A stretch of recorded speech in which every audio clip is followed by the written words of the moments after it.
Hello and welcome to our program. The international community and NGOs have been providing humanitarian assistance to North Korea, a country in dire need of medical relief. For today's episode of A Road to Peace, we discuss the need for humanitarian aid in North Korea and how it may affect the country's social change. For today's discussion, we're joined by two experts. We have with us Dr. Kim Sang-woo, chairman of the East Asia Cultural Project, and we also have Dr. Joanna Hosaniak, deputy director general of the Citizens Alliance for North Korean Human Rights. Welcome to the show. Thank you. Thank you for joining us. Thank you for having me. Now, despite the sanctions placed against North Korea's nuclear programs, there's still been continued activity concerning humanitarian assistance to the North. Dr. Hosaniak, how would you define the scope of humanitarian assistance being directed to the North right now? The big chunk of the humanitarian assistance has been focusing since forever, on food aid mostly, and also medical assistance. These are two kind of areas that are very in necessity in North Korea. Both health issues and food shortages are still problematic in the country, and this is a big portion of the humanitarian aid is focusing on that. And nothing has changed so far. There might be some other programs like agricultural programs, however, still big portion rather focuses on these issues. So there still needs to be a lot to be done. So there are challenges, but recently the UN Security Council Sanctions Committee on North Korea approved some exemptions to the sanctions to 4 humanitarian aid groups. How significant is this latest move? Well, it's an improvement, of course, but the exemption waiver only lasts for 6 months. And the 4 international aid organization is namely UNICEF, the Eugene Bell Foundation, Christian Friends of Korea, and another Canadian NGO. Assistance that have been provided has almost come to a complete stop because of the stringent sanctions applied. It's a multi-layer thing, and therefore the disruption of the banking channels, supply chain breakdown, and transportation not being able to take place in time, and also a ban of U.S. citizens to North Korea has made it almost impossible for these aid agencies to work. Hopefully, the exemptions that has been provided for these groups, they will at least be able to have a better means of providing the services, which is desperately needed because most of the aid agencies are not operating at the moment because of these sanctions. Actually, the sanctions are not applied for humanitarian assistance, but it is still all the other related materials that has caused these problems to take place. So at the end of the day, it all depends on the outcome of the second summit of the US and North Korea. Right. Now, the UN World Food Program actually estimated that this year, North Korean humanitarian assistance toward North Korea will cost around $32.1 million US. Can you explain to us how high this means and why the amount is so high compared to the previous years? You have to understand that because of North Korean kind of military behavior, a lot of the funding has been cut, and donors are very reluctant to provide funding for humanitarian assistance simply because they are still wary of the fact that it's not transparent inside the country. And this is natural. It's our taxpayers' money that go into this humanitarian assistance, and it's also the countries are aware of the public opinion as well. Both in South Korea and in other countries it works in the same way. Because of this cuts in the funding, there is of course bigger need in terms of providing more assistance within the next year. However, I would also say that you have to be very realistic in how you approach this issue. First of all, World Food Program does not have unimpeded access to the country and is not able to independently evaluate how much money really and how much food aid or any other aid is necessary. It has access only to selected areas. So how it evaluates the amount of money also depends on how much North Korea says it needs. And so we have to be very realistic that it's not an independent UN evaluation of how much money or how much food assistance the country really needs. If we really wanted to evaluate that, there would have to be independent service in the country and access to the population to really evaluate that. Humanitarian assistance to North Korea and politics were actually very inseparable looking back in South Korean history. But is this the right direction, or do you think these two issues separated in the future?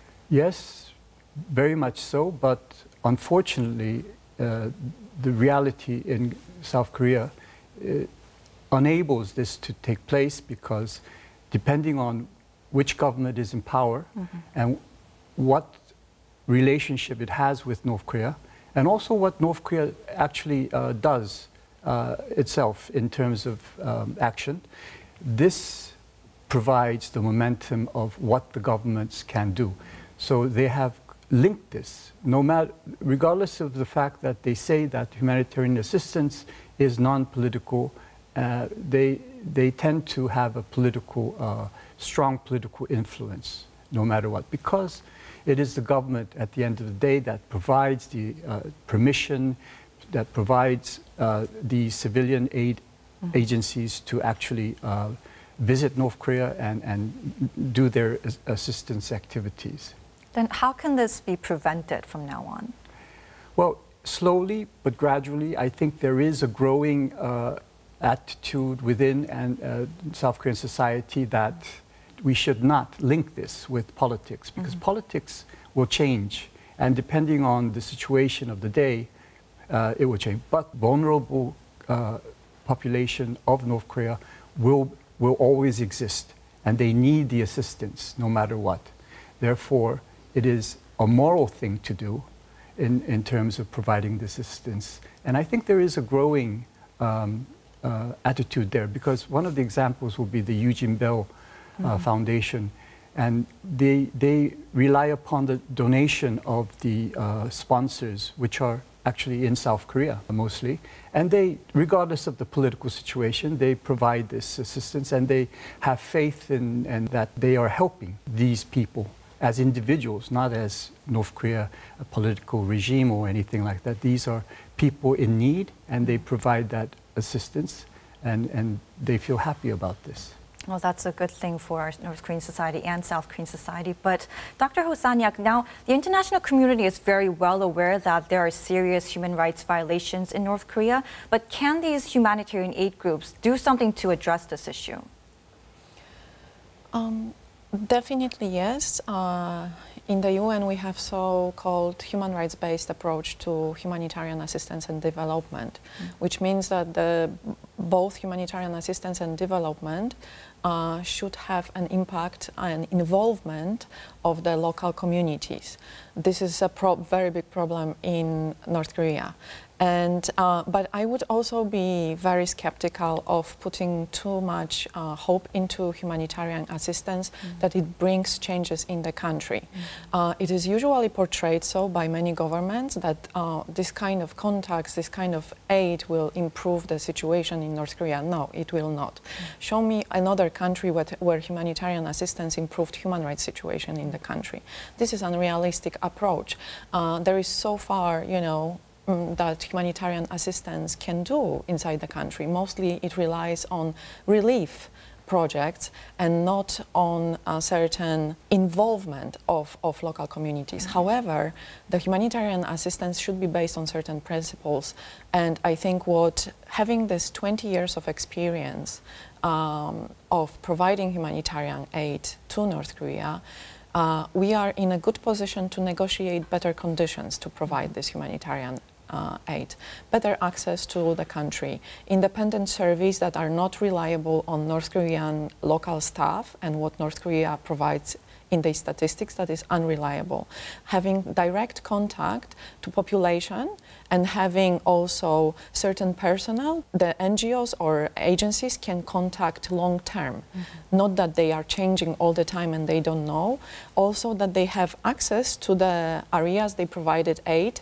on a regular basis. So it's not like they provide aid and that aid later, after a year, they cannot go there and check what has happened and cannot evaluate again, that they can continue to provide and go to these same areas. This is methodology approach in providing humanitarian aid. Based on this service, based on service of local population and their needs, they can also advocate with the local authorities and of course especially with the government in Pyongyang what else needs to be done in the country. This is how it has to be done. And so is the same thing with any development aid and so on. It has to take into account the conditions inside the country. So when we, for example, advocate for railroad building, we have to be aware that North Korea uses, for example, forced labor, and we have to address certain issues quietly or officially with North Korea, that this will be prevented, and also monitored that these projects do not use children or women forced labor on such projects. So this certain things can be done, and we are in position to actually advocate for more, because if North Korea wants to be part of international community and wants this opening up as it portrays itself right now, it should provide much more transparency and much more willingness to collaborate and understand the conditions under which UN agencies and international agencies and donors operate, that they have to be transparent, they have to also be accountable to the donors and to their own public opinion in order to provide for North Korea. I see. Now, Dr. Kim, do you also believe that these kind of exchanges will help foster maybe a positive change in North Korean society, even going to denuclearization talks? I don't think that it will have an impact on the denuclearization talks, but I do think that the exchanges will help improve relations as building trust if a long-term period of exchanges will bring about that kind of trust. And already there are some examples. In the long run, I think what North Korea needs to do is differentiate the government, the regime, and the people. We as a neighboring country and also a democratic country should make sure that we speak out against violations of human rights in North Korea. At the moment, most South Korean governments are reluctant to bring this issue up because of possible deterioration of relations with the North Korea regime. But I think it is very important to do that. And I think the 30,000 North Korean escapees living in South Korea will be the facilitators to further enable North Korea to change. Because at the end of the day, the North Korean society can only change through the market economy as well as the access of information from the outside world. And I think these North Korean escapees who have relatives in North Korea, I know that many of them provide monetary assistance to their families in North Korea. They regularly communicate with them via mobile phone. So North Korea is no longer that very much closed and isolated country. There is some room that the ordinary people of North Korea is beginning to realize what is really going on in the outside world. Obviously, living in a system that does not allow free thinking or expressing your views, it is very difficult for them to actually do anything about it. But if the North Korean regime continues to ignore the prosperity of their people and continue to allow their deterioration of their situation, livelihoods, as they are doing now, I think Kim Jong-un's regime will have to acknowledge and address these problems and some way give back to the North Korean population that they are doing something in order to make their lives better. If they don't do this and continuously depend just on the so-called hard power, like nuclear weapons or missiles, then I think they will have a difficult time in keeping the population of North Korea under control.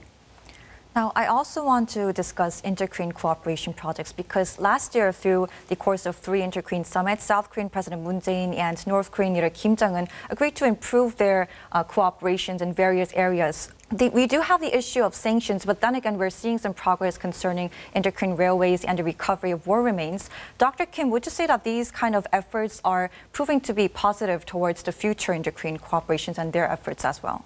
Well, inter-Korean cooperation is always a positive thing, but under this nuclear issue, and only when we can resolve this issue of denuclearization of North Korea, will we be able to have a genuine openness and active cooperation between the two sides.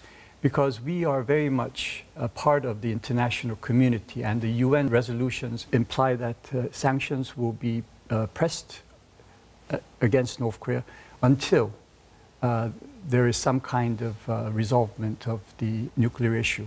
So unless we see this taking place, and hopefully in the second summit of Trump and Kim, there will be some concrete progress towards this direction, but it's a long way. It's really half and half. North Korea, will they really give up their so-called Trump card, which they believe is enable them to be protected against international pressures? Will they be willing to seriously give the nuclear program up? Is something that we don't know. Right, and that is the big question because everything, literally everything that we just talked about depends on the results and whether, how much North Korea does to keep its promises on denuclearization. Now, Dr. Hosaniak, I also want to ask you about what needs to be addressed concerning the humanitarian assistance because there are many issues, like we mentioned, concerning the sanctions, hindering these groups from reaching out to North Korea. But what needs the attention the most? I mean, the South Korean government and the international community, what can they do to solve and maybe resolve the issues that are going on right now? You know, the biggest issues that agencies and NGOs are facing is this kind of side effect of the sanctions. The sanctions were never implemented in order to hamper the humanitarian assistance or to the civilian population in the country, never. It was an agreement by the Security Council that it will not. However, after 20 years of experience in North Korea, the international community is being aware that certain humanitarian products can be used for the military development. And so, for example, products that contain aluminium, certain metals, copper, and so on, are, you know, hampered from are very often stalled by Chinese customs and kept for months because they are on the list of UN Security Council sanctions. And so this is problematic also in terms of, for example, funding. It's not using banks, because anything, you know, that has word North Korea or DPRK, it's being stopped. And this is not only a problem of humanitarian NGOs, this is also a problem of my NGO that has Citizens Alliance for North Korean Human Rights. Very often the funding from abroad is being stopped just because we have for North Korean human rights in the name. So that is the real effect of the sanctions, that inadvertently these NGOs or UN agencies cannot provide the aid that was, you know, they had in their programs because they are waiting for the shipment. Also the shipment, the transportation, more and more, both, you know, companies that deal with the cargoes are very wary of whether they could put this cargo with the shipment to North Korea, because it's the matter of image that is being involved and high penalties in case it is discovered that it was somehow diverted or used for other usages. And this is, North Korea has to understand that it earned for this reputation. It is not that this, you know, has happened just because we are really terrible people and we don't like North Korea and we did this in order to make lives of North Korean regime very difficult. It earned this reputation because it doesn't collaborate with international community to the extent that it would show that this aid is being transparent. And I think that that's why the big portion of our focus, international community and South Korean government focus, should be also on addressing somehow human rights issues and also how this aid is being developed inside the country. If it's not being addressed just because of being wary that how North Korea reacts and maybe just in case, just, you know, let's provide it, but let's not talk about difficult issues, then that is a problem, because then we do not really allow North Korea to change and to kind of, you know, grow up and bring some more international standards inside the country. I think this has to be, the focus on negotiations has to be that some of these issues are negotiated in such way that, that there is a better way for unimpeded access of NGOs or agencies inside the country, independent monitoring, ability to independently assess the issues and humanitarian needs inside the country. So basically it all starts with more dialogue and more discussions addressing these issues. Dr. Kim, there are many skeptics who are not exactly happy with the amount of humanitarian assistance we're giving to North Korea. So I think it would be the South Korean government's responsibility to persuade and educate the public on such needs and why we need this so much. Do you have any advice for the government and also for the public in this matter? I don't know whether I can advise them, but I would like to make a request to the government saying that I think that at the end of the day, North Korea, if we do not address the problems that North Korea has as a country, we will suffer also the consequences.